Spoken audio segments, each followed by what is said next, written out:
And then again, lastly, what research work is done at the university? What is your university known for? What type of research they specialise in? And then where the rest of you guys working? You find if you talk to a guy from Zimbabwe, most of them in South Africa. But anyway, so that's the one form we ask you to fill out. And that's why I've spent a bit of time on it. And then the other form we ask is this one.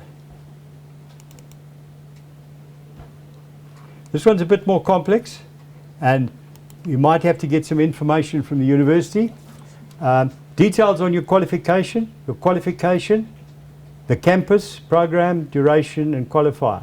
This is particularly for the Indian, one of the Indian ones where you have colleges. The university is one building. There's a whole lot of colleges all over the place, and then they get a degree from the university. So we need to know that. Is there quality assurance to the program? Is somebody accrediting the program? What type of credits do they use? SACWA credits, the ECT, which is the European credits, semester hours, total hours. You find a lot of university have a credit system based on hours, contact hours with the student, and you get 1, 2, 3, and maybe 4 credits per subject, and it depends on the number of hours. We want to know that.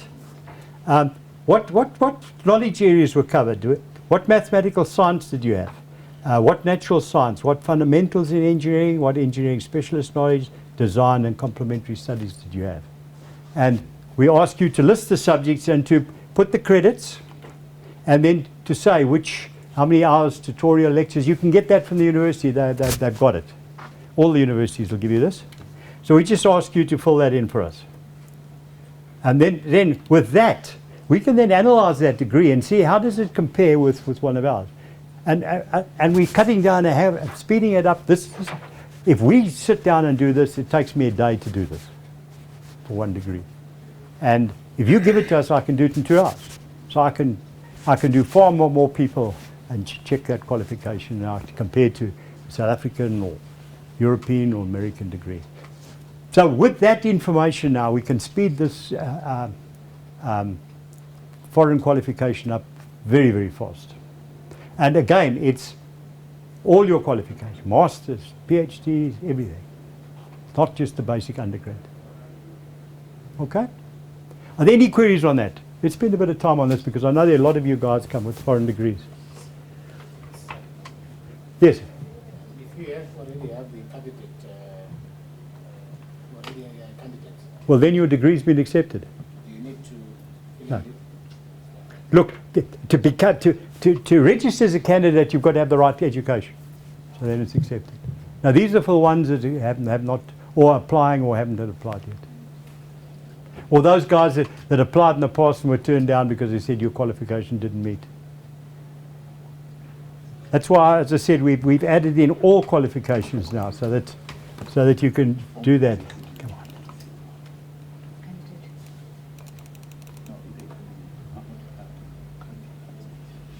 Come on. And the other one, all of them. Yes, sir. So can I understand this? Are we talking about the first qualification, say your diploma or your BTEC or your latest? Whatever. If you're going for a... The master's is only a project and there's no teamwork, there's no... No. It depends on the masters. A lot of places there's a taught masters where you do 6 or 7 subjects and then you do a small thesis. Or there's a pure research one which is full thesis. That's what I said, it depends on the masters and depends what you've done. And you see a lot of those, for example, the taught masters, a lot of them, those subjects come in here. And the advanced engineering subjects. Whereas a research one generally often doesn't include building anything or design it. You go into research into a particular topic. Can you use that in there? Well, that's a research one, but that wouldn't be problem solving, for example. It could be problem investigation, but there's none of the implementation part there. Okay? Yes, sir. Just one small question. For foreign applicants, where does Washington Court come in? If it's Washington Court, it's accepted. Then you don't have to do this. But don't forget, you've got to be very careful with Washington Accord. A lot of countries only got in 2014 or 2011, and then you've got to look at the degree before that. I'll use Malaysia for example. Before they got into Washington Accord, they only had a 3.5-year degree. It was 3.5-year degree and half a year of industrial training.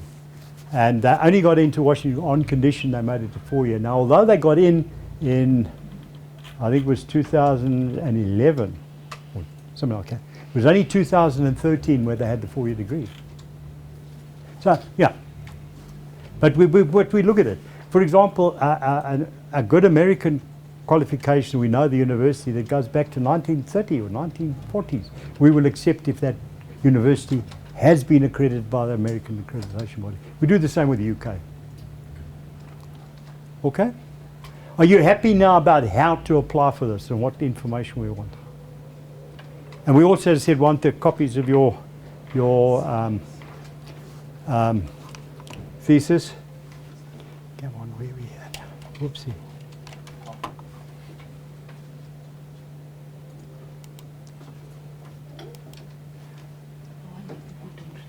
There's a very complex, a very good explanation of what you must fill in.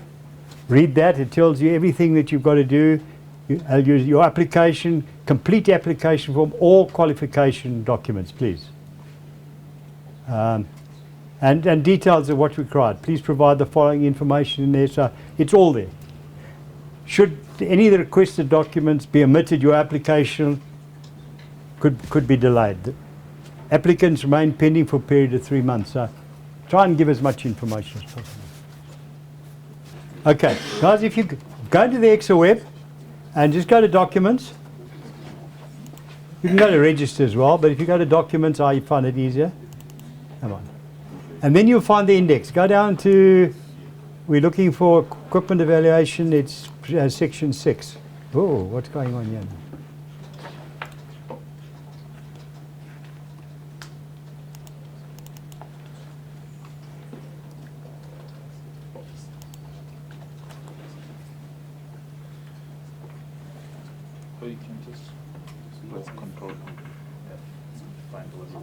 Right, there's your document. There's the document, the recognition and assessment. That's at what we call E17. Application form. There's Annex A and Annex B for the application form. Those two forms I've just shown you. And in the application form itself tells you you've got to fill in Annex A and Annex B. But this is only for non-accredited degrees. Eh?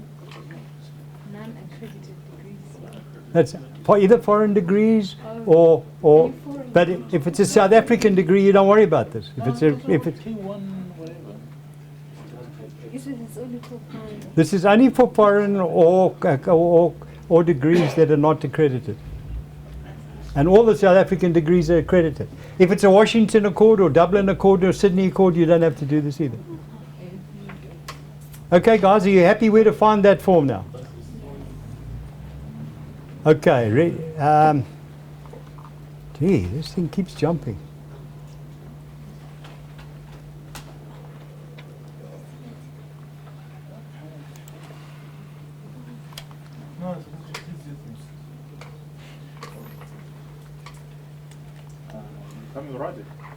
I don't know where it's all gone to. I think the mouse is a bit sensitive. The mouse is too sensitive. Oh, don't go to that. Yeah, Now you have to. Okay, just click that button forward. Tap X again.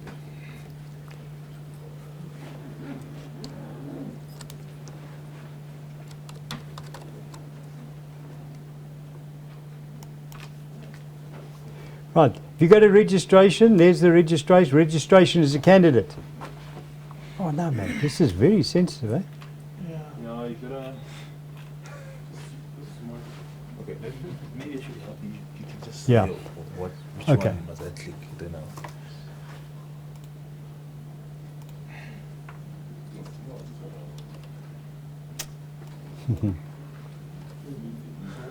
Will his registration go easier because he's helping? Yeah, that's what I said, we'll go registration.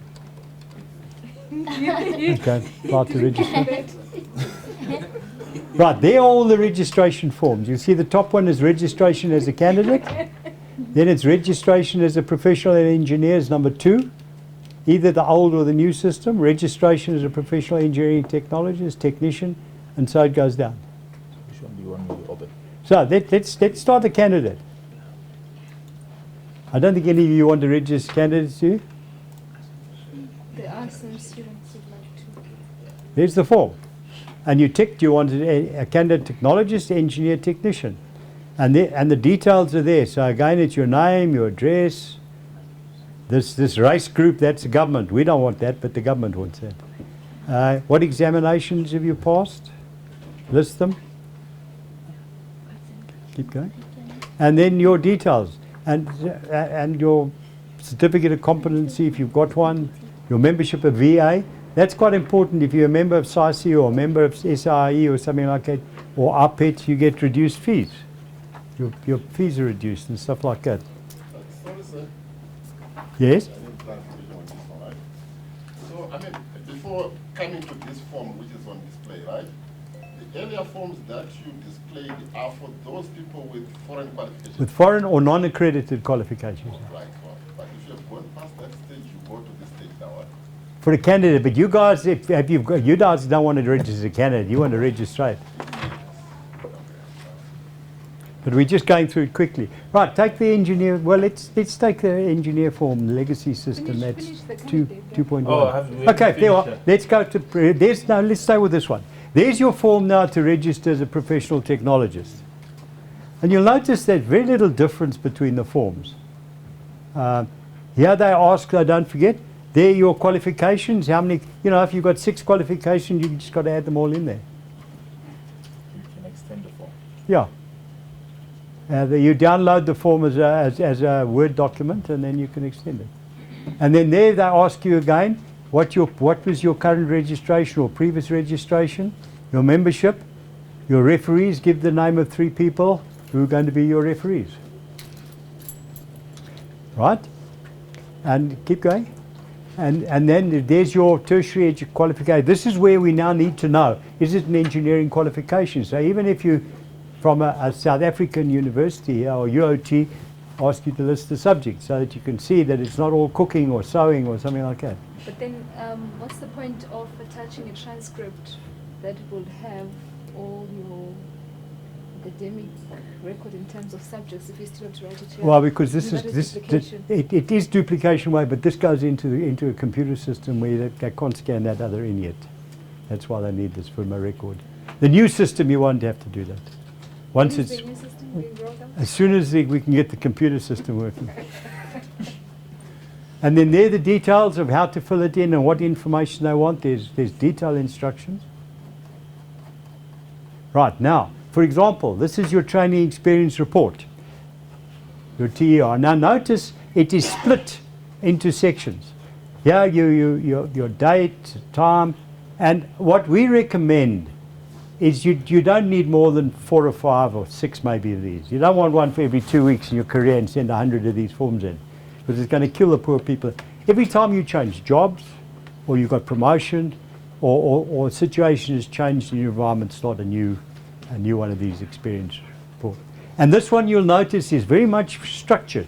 It asks you there, nature of your training experience in which, what was your training and experience you had in this period? And then it asks you, management of materials, machine, manpower. What did you do with regard to that? So it breaks it down for you. And then if you look on the outside, which outcome is it? Are you meeting in that with that particular period? Okay? So it is very much more structured, and the technician is very similar. The engineer, there's nothing. You've got to decide what you're going to put in yourself. And then the next one now, here's this outline. This is the one I told you about with a guy that was that qualified more than 10 years ago. The last 5 years need to be the other report, and here you can just, it's very much simpler and less information is required on this. So it makes it much easier for the senior guy that's had a lot of experience to register. You don't want him all make him work too hard. You see, it's much, much simpler. Right, and then here's the report. that they want you in. Again, you'll find it's very much more structured. They tell you what to do. What's a broadly defined problem? Keep going. And you see here it's completely structured now. There the problem. You look at outcome number 1, it says, state how did you perform, contribute to defining. What did you do to define the problem? What did you do to investigate, collecting, organizing? And what did you do to analyze and conceptualize and justify? So they've made it far more structured to make it easier. You won't find that in the engineer form. And there are the 11 outcomes in that report, all broken down. So it makes it quite easy actually. It's not very, and you don't have, and they say you don't write 3,000 words, you know, do it in a paragraph if you can. Right? And then there's your training experience summary. Those are those periods. As I said, you know, 5, 6, 7, but don't try and put in 100 or 20. And then there's the instruction sheet on what they want in those. And there's your referee that you say, write the letter to the referee, and you send the referee to a referee, please fill it in for you. And then there's the referee report form. You'll notice again, they ask the referee to say, does he meet, doesn't he meet? You'll see they've got symbols there, CDC, CDI, and that. So you ask a referee to give a rating. And if he rates it that it's not acceptable, you must say why. So the rating is out of 10. No, the rating is that. Oh. CDC means the applicant consistently demonstrates the outcome. Okay? That's the referee. And there's the guideline for telling the referee what he must fill in. Right, now, here's your RPD. What training did you do? What courses did you go on while you were in training? You go a place like Eskom will send the guy on 100 courses in these first 3 years. Do you need copies of those in cases whether you No, the no. certificates for that? No. Now this is one, this next form, this B18. Now this is for the guy in South Africa, for example, who's trying to register as a technologist with only an ND. Because don't forget, you know, that BTech is only about 10, 12 years old. So a lot of people, 40% are still registering with an ND. And this form is for that guy who doesn't have the right qualification standard in South Africa, where they ask you to state how you meet those outcomes. Now these are the education outcomes, not the professional outcomes for registration. Just so that they can, and as I said, more than 40% of guys registering for professional technologists only have NDs. Because they're coming through the experience route. And that's what that form's for. If you've got a BTech, you don't need to fill that form. Okay, any questions on those quickly? On that form? Guys, just go back to that slide I said. Write in the first person. Say what you did. What did you learn? What responsibility you had? You can say that in a paragraph. You don't have to write hundreds of pages.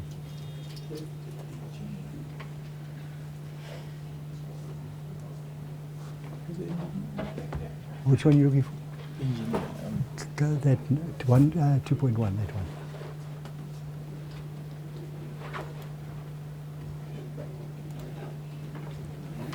See, there's the engineer one, and now have a look. You'll find that the front 2 pages are very much the same.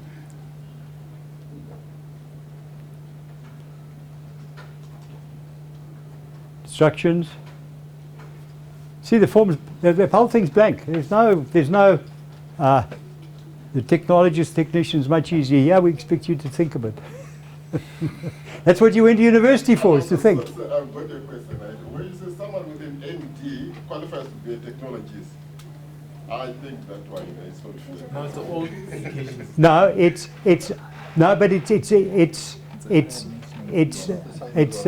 it's a higher national diploma and those things that we called in those days. But it's got to include experience at the right level. Because don't forget, a lot of that you pick up experience on the job training. Which is a requirement to get an Because end. it looks like from outside there are a lot of questions asked, right? Yeah? But the moment you are you get it from South Africa, even if you see that it doesn't measure up, but I agree with you, but they don't want to listen to they don't want to listen to me. But I can't say that. Now look, the argument is, you know, if you looked at let me really go back before the war, before 1950, most engineers came from artisans. You were an artisan, you became a senior artisan, you became a principal artisan, then you went and wrote city and guilds exams and stuff like that, and eventually you were appointed an assistant engineer, and then you became the engineer. That's today's technologist. And then after the war, they had all these guys coming, and although there were universities about doing engineering degree, most of those stayed in academia or in research. Very few of them went into industry to go work. And then after the war, they started increasing universities, increasing funds, and then you started getting engineers going into industry with BEng degrees. And in fact, my career was in post office in 1968. Yeah, was it 68? Yeah, 68 was the last engineer's exam. A clerk could go and write an exam, and if he passed it, he could become an engineer, if he'd picked up the right experience. But that was a competitive exam, and some guys wrote them 20 times and still didn't pass. It's like our present, certificated. They've got a 2% pass rate. Because the problem is none of the UOTs today are teaching both mechanical and electrical. You either do mechanical, then you fail the electrical side, or you do electrical and they fail the mechanical. The UOTs, the old technicons in the old days used to run electrical mech diploma, so that the guy could register with a certificated engineer. Anyway, so that's the back. So the background here is a high national diploma, or one of those older NDs before there was such, or the master tech and stuff like this. Those guys with the right experience can reach, and that's what that form is to. You demonstrate in your experience that you meet those competencies. Okay. Any other questions, guys? You know, in the UK nowadays, they've registered professional engineer with no qualification, none whatsoever. This guy was designing exoteric electronic warfare, but he picked everything up through the route over the time. And he passed a couple of city and guilds exam, but he'd never really had anything. And I looked through his application form; it was stunning what this guy was doing. But they the testing or some sort. There's a monitor there, I mean, progression. Yeah, definitely. Okay, so that's the technologist, and the technician is much the same as that one. Any more questions on these guys? Because this is what you guys are going to have to fill in, and I'm here to answer questions for you.